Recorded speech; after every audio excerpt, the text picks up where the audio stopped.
আমি বুঝলাম না, শাহিন আফ্রিদি রেগে গেলেন কেন? পাকিস্তান না বিশ্ব ক্রিকেট ইতিহাসে সর্বকালের সবচেয়ে ভদ্র দল। পাকিস্তান না স্পিরিট অফ ক্রিকেটকে সব সময় সব কিছুর ওপরে স্থান দেয়। পাকিস্তান না এই ক্রিকেটীয় চেতনার সঙ্গে কোনো রকম কোনো কম্প্রোমাইজ করে না, সেইটা ক্রিকেটের আইনে যেটাই থাকুক না কেন। সঙ্গে ব্র্যাকেটে আরেকটা লাইনও আপনি যোগ করে দিতে পারেন, এত ভালো এত ভদ্র যে পাকিস্তান ক্রিকেট দল, যাদের স্পিরিট অফ ক্রিকেটকে সবচেয়ে বেশি মূল্যায়ন করে, সেই পাকিস্তানের না কখনোই কোনো দিন তাদের ইতিহাসে কোনো ক্রিকেটারকে দেশ বিক্রি করে দেওয়ার দায়ে, ক্রিকেট মাঠে ম্যাচ ফিক্সিং এর দায়ে শাস্তি পেতে হয়নি। সেই পাকিস্তানের ক্যাপ্টেন শাহিন আফ্রিদি রেগে গেলেন কেন? ঘটনাটা কি? বাংলাদেশ একটা ডিআরএস নিয়েছে, ডিসিশন রিভিউ সিস্টেম তো রয়েছে, বাংলাদেশের কাছে সেইটা ছিল এবং তারা সেইটা নিয়েছে। তাতে শাহিন আফ্রিদি রেগে যাওয়ার কারণটা কি? ক্রিকেটীয় চেতনা নিয়ে গত কয়েকদিনে আমরা এত এত কথা পাকিস্তানিদের তরফ থেকে শুনেছি, তারা এখন যখন একটা ডিআরএস নিয়ে এইভাবে তাদের ক্যাপ্টেন রিয়্যাক্ট করেন, তখন তো পুরো ব্যাপারটা আসলে একটা প্রশ্নের মুখে দাঁড়িয়ে যায় এবং ওই প্রশ্নটাও সঙ্গে চলে আসে, ক্রিকেট খেলার আইন কানুন কি পাকিস্তান জানে ঠিকঠাক মতো? মানে তাদের ক্যাপ্টেনই যদি না জানেন, তাহলে তো ওই সংশয়ের জায়গাটা তৈরি হয় না?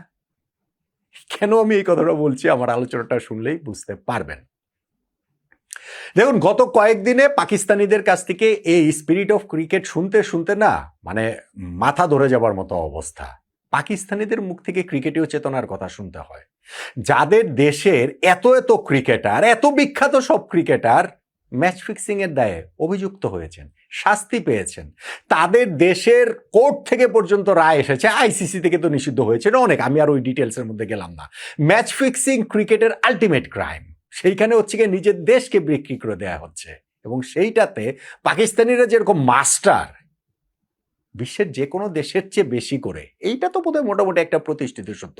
সেই পাকিস্তান যখন স্পিরিট অফ ক্রিকেটের দোহাই তুলে গত কয়েকদিন ধরে একেবারে সরগরম করে রাখে ক্রিকেট মার্কেট, তখন কিন্তু আসলে সেই সংশয়ের জায়গাটা তৈরি হয়। কেন তারা সরগরম করে রেখেছিল? ওই যে মেহেদী হাসান মিরাজ দ্বিতীয় ওয়ানডে ম্যাচে সালমান আলী আগাকে যেভাবে রান আউট করেছেন, সেই কারণে সালমান আগা ম্যাচ শেষে প্রেস কনফারেন্সে বলেছেন, আমি হলে ওরকম কখনোই করতাম না, আমি সবসময় হচ্ছে ক্রিকেট ও স্পিরিটের মূল্যটা সবচেয়ে বেশি।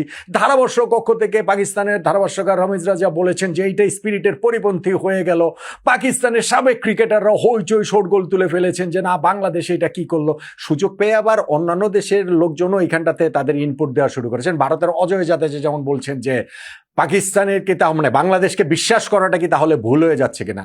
অজয় জাদেজা নিজেও আসলে ম্যাচ ফিক্সিং এর দায়ে নিষিদ্ধ হয়েছিলেন। ফলে ওই বড় বড় কথা বললেই শুধু হয় না, আসলে যে তাদের কি অবস্থা, তাদের হিস্ট্রি কি অতীত কি, সেই সব রেকর্ড ঘাটলে কিন্তু এই কথাগুলো যে ফাঁপা বলি সেটা মনে হয়। ঠিক আছে, সেই ফাঁপা বলি তারা দিয়ে যাচ্ছেন, তাদের টিআরপির দরকার আছে, সেটা তারা না হয় করুন। পাকিস্তান এজ এ টিম হিসেবে যেভাবে রিয়েক্ট করেছিল মেহেদী হাসান মিরাজের ওই রান আউট করারটাকে, যেটা আমার কাছে পারফেক্টলি অলরাইট মনে হয়েছে, যেটা আমার কাছে সালমান আলী আগার ব্রেইন ফিট মনে হয়েছে, যেটা আমার কাছে মেহেদী হাসান মিরাজের উপস্থিত বুদ্ধি প্রত্যুৎপন্নমতিতার একটা উদাহরণ বলে মনে হয়েছে, স্মার্টনেস, স্ট্রিট স্মার্টনেস বলে মনে হয়েছে, সেইটা নিয়ে পাকিস্তান খুব জলঘোলা করেছে। তাহলে এই ম্যাচে কি ঘটনাটা ঘটলো আমাকে সেটা একটু বলেন তো দেখি। এইখানে শাহিন আফ্রিদি কি কারণে রেগে গেলেন? ঘটনাটা কোন সময় ঘটেছে আপনারা সেটা জানেন, ম্যাচের একেবারে লাস্ট ওভারে। এটা নিয়ে একটা ম্যাচ তো আমরা দেখেছি, এটা নিয়ে আলোচনা করেছি, আমি টার্নিং পয়েন্টের আলোচনাটা সেটা নিয়ে শুরু করেছিলাম যে শেষ 2 বলে প্রয়োজন ছিল 12 রান। ওই সময় রিশাদ হোসেন বাংলাদেশের লেগ স্পিনার, তিনি যে লেগ সাইডে যে বলটা করলেন সেই বলটাতে আম্পায়ার ওয়াইড দিলেন, ফলে 2 বলে 11 রান পাকিস্তানের প্রয়োজন। কিন্তু ক্লিয়ারলি ওটা বোঝা গিয়েছিল যে কোথাও না কোথাও এটা টাচ করেছে, হয় পেছনের বুটে টাচ করেছে অথবা ব্যাটে টাচ করেছে। কিন্তু আম্পায়ার যখন হোয়াইট দিয়ে দিলেন তখন তার কিছু করার নেই। আইপিএল হলে করার থাকতো, আইপিএল এ হোয়াইট বল নো বলকেও কিন্তু ওই ডিআরএস সিস্টেমের মাধ্যমে চ্যালেঞ্জ করা যায়, ইন্টারন্যাশনাল ক্রিকেটে তো আর সেটা যায় না। বাংলাদেশ ওই সময় একটা দুর্দান্ত স্মার্টনেসের পরিচয় দিয়েছে, স্পেশালি উইকেট কিপিং এর ওই জায়গা থেকে লিটন দাসও সম্ভবত এটা ইনসিস্ট করেছিলেন, আমাদের ক্যাপ্টেন মেহেদী হাসান মিরাজও সেটা নিয়েছেন। সেটা কি, আমরা এলবিডব্লিউর জন্য হচ্ছে গিয়ে ডিআরএস নিয়েছি। এলবিডব্লিউ এটা শাহিন আফ্রিদি দেওয়ার কোনো কারণই না, লেগ স্ট্যাম্পের বাইরের বল করতে হয়, লেগ স্ট্যাম্পের বাইরের বল পিচ করলে তার এলবিডব্লিউ হবে না। কিন্তু যখন আপনি ডিআরএসে যাবেন তখন পুরো বিষয়টাকেই দেখা হবে, এবং সেই বিষয়টাতে যদি এমন বোঝা যায় যে বল ব্যাটে কিংবা পায়ে লেগেছে, সেই ক্ষেত্রে তার ওয়াইড হবে না, হোয়াইটটা তো চেঞ্জ হয়ে যাবে, সেটা তো একটা লিগ্যাল ডেলিভারি হয়ে যাবে। বাংলাদেশ সেই চান্সটা নিয়েছিল এবং সত্যি সত্যি সেইটা দেখা গেল যে ব্যাটে লেগেছে, আর সেই হোয়াইটটা আম্পায়ার মুছে দিতে বাধ্য হলেন। ফলে বাংলাদেশ এলবিডব্লিউ পায়নি, কিন্তু যেই ডিসিশনটা ডিআরএস নেওয়ার বাংলাদেশ নিয়েছিল সেইটা কাজে লেগেছে। 2 বলে 12 রান ছিল প্রয়োজন, ওইটা ওয়াইড হলে 2 বলে 11 রান প্রয়োজন থাকতো। সেইটা 2টা ছক্কা মারলে পাকিস্তান ম্যাচও জিতে যেতে পারতো, একটা ছক্কা একটা 4 মারলে ম্যাচ টাই হতে পারতো, অনেক কিছু আসলে হতে পারতো, ক্রিকেটে তো সেটা হয়। কিন্তু যখন বাংলাদেশ এই ডিআরএস নিয়ে এই ঘটনাটা ঘটিয়ে ফেললো, তখন লাস্ট বলে প্রয়োজন হয়ে পড়লো 12 রান, পাকিস্তান তো আর ম্যাচ জিতবে না, শাহিন শাহ আফ্রিদি আর ম্যাচ জেতাতে পারবেন না। এখন প্রশ্নের যে জায়গা, শাহিন শাহ আফ্রিদি ওই সময় রেগে গেলেনটা কি কারণে? বাংলাদেশ যখন ডিআরএস নিয়েছে তখন তিনি দেখা যাচ্ছিল যে আম্পায়ারের সঙ্গে তর্ক করছেন, কথাবার্তা বলছেন যে না একবার হোয়াইট দিয়ে দিয়েছে, তাহলে আবার কি কারণে এটা আম্পায়ার কি কারণে ডিআরএস অ্যালাউ করছে, কি কারণে এটা হচ্ছে গিয়ে টিভি আম্পায়ারের কাছে পাঠাচ্ছে। আরে ভাই, এটা তো হচ্ছে গিয়ে ওয়াইডের রিভিউ তো বাংলাদেশ করেনি, বাংলাদেশ করেছে হচ্ছে গিয়ে এলবিডব্লিউর অ্যাপিল করেছে বাংলাদেশ। তো এলবিডব্লিউর অ্যাপিল বাংলাদেশ করবে না? এটা পারফেক্টলি নিয়মের মধ্যে থেকেই তো বাংলাদেশ কাজটা করেছে। এবং এই জায়গাটাতে যেইভাবে শাহিন শাহ আফ্রিদি তার ফ্রাস্ট্রেশনটা প্রকাশ করছিলেন, যেইভাবে তিনি হচ্ছে গিয়ে ব্যাট দিয়ে বাড়ি মারছেন প্যাডের মধ্যে, কথাবার্তা বলছেন, গজরাচ্ছেন রাগে, তিনি নিজে তো একটা চোট্টামি করে পার পেতে যে যাওয়ার পথে ছিলেন, সেটা যে ধরা পড়ে যাবেন সেটা বুঝে গিয়েছিলেন।